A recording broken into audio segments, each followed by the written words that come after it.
Hey, what's going on, guys? It's Tanner here, and today we're taking a look at the LEGO Bionicle set Umarak the Destroyer. This is set number 71316. It's recommended for ages 8 to 14 and includes 191 pieces. And I think it's pretty obvious, this is the largest Bionicle set that we've gotten in the reboot so far. And I guess it's worth pointing out that this set retails for about $25 in the United States. Usually big figure equals big box, and this set is no exception. As you can see, this is the largest box packaging that you can make. And as you can see here, we do have the nice Bionicle logo up here with the mask of control down there. And, it is pretty cool. You have a nice picture of Umarak here with Ikimu sort of defeated in the background. So, that's not good, right? Ikimu's got to get back out there. On the back here, we do have closer pictures at the mask up here, actual size of the mask. And, of course, some functions, including the claws opening and the waist turning. And as you can see here, you can combine all the beasts plus Umarak to create whatever that is. It's pretty interesting. Maybe I'll do that. Leave a comment if you want to see that done. But we also do have a little comic down here. And if you want to go ahead and pause the video and get a better look at that comic, you most certainly could. Only one mask is included in this set, and that mask is the corrupted mask of control. After Umarak put it on, it turned into this. So it's still the mask of control, it's just a little bit corrupted. So I gotta zoom back a lot for this guy because this guy is absolutely huge. Here's a look at him with Ikimu. You can see here the difference in height with these guys. It's absolutely insane, and I was really looking forward to getting this figure. Despite his massive size, he does indeed have a few functions. Of course, like all the sets, you can pop off the mask, and yeah, it's pretty good. That's pretty good. Surprisingly enough, he still has a waist articulation function.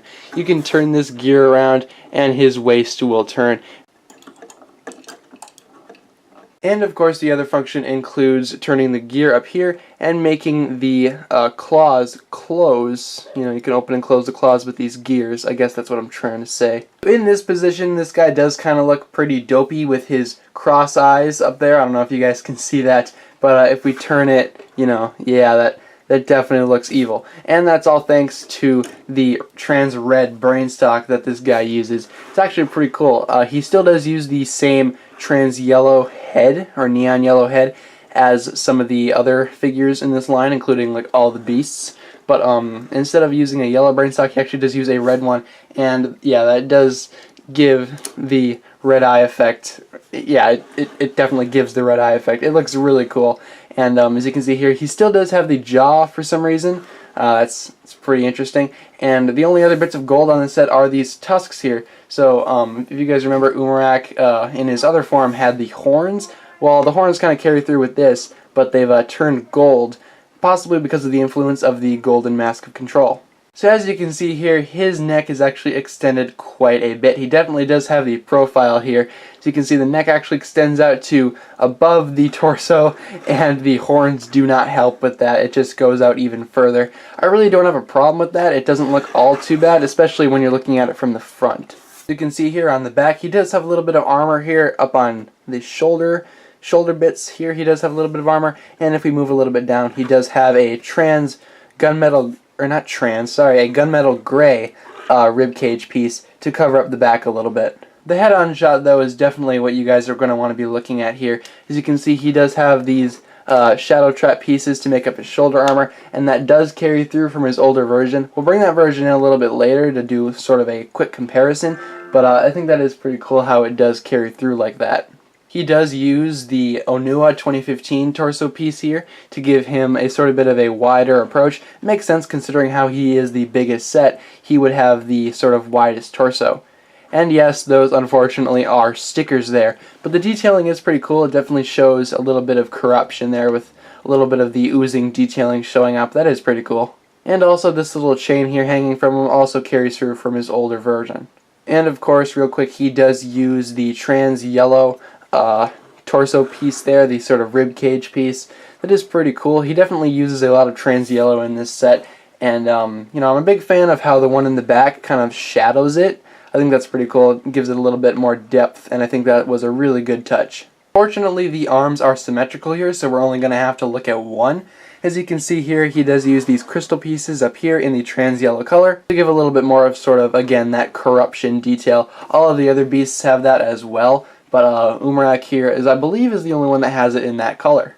Moving down a little bit more, he does use more of those torso pieces right here, those sort of ribcage pieces, on his hand to give him a little bit more hand armor, and the one black spike there definitely doesn't hurt either. The fingers are also really nice.